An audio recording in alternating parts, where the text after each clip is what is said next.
সময় টেলিভিশনের সহযোগী প্রযোজক মাজহারুল ইসলাম সজলের দাফন সম্পন্ন হয়েছে। বুধবার ২৬ নভেম্বর নিজ গ্রাম চাঁপাইনবাবগঞ্জের গোমস্তপুর উপজেলার রহনপুর ইউনিয়নের লক্ষ্মীপুর কেন্দ্রীয় কবরস্থানে তার মরদেহ দাফন করা হয়। এর আগে লক্ষ্মীপুর কেন্দ্রীয় কবরস্থান মাঠে তার নামাজে জানাজা অনুষ্ঠিত হয়। পরিবারের সদস্য, আত্মীয় স্বজন, বিভিন্ন সামাজিক ও রাজনৈতিক সংগঠনের নেতাকর্মীরা জানাজায় অংশ নেন। মঙ্গলবার ২৬ নভেম্বর ঢাকার মগবাজারে শেষ নিঃশ্বাস ত্যাগ করেন তিনি। সজল ২০২৩ সালে নিজ জেলা চাঁপাইনবাবগঞ্জে রিপোর্টার হিসেবে বিভিন্ন প্রতিষ্ঠানে কাজ করেন। রাজশাহী বিশ্ববিদ্যালয়ের নাট্যকলা বিভাগে পড়াশোনা করার সজল ২০১৩ সাল থেকে সময় টেলিভিশনের প্রযোজনা বিভাগে কাজ শুরু করেন। মৃত্যুর সময় তিনি স্ত্রী, ২ ছেলে মেয়ে, বাবা মা সহ অসংখ্য আত্মীয় স্বজন, বন্ধু বান্ধব, শুভাকাঙ্ক্ষী রেখে গেছেন।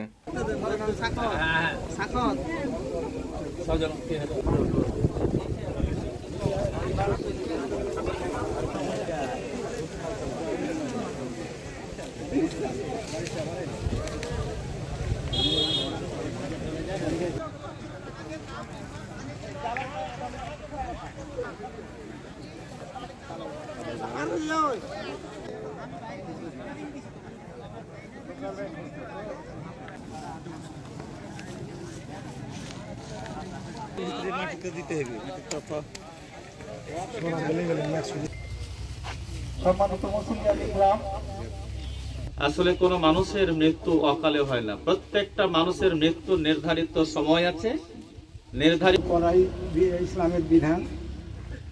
শোক সম্বরণ করতে হবে, ধৈর্য ধারণ। তার জন্য প্রাণ খুলে দেওয়া। আমি আর কথা বলতে পারছি না। সকলকে ধন্যবাদ। ঠিক আছে, মাফ করে দেন, সবাই তাদের দোয়া করবেন। ঠিক আছে।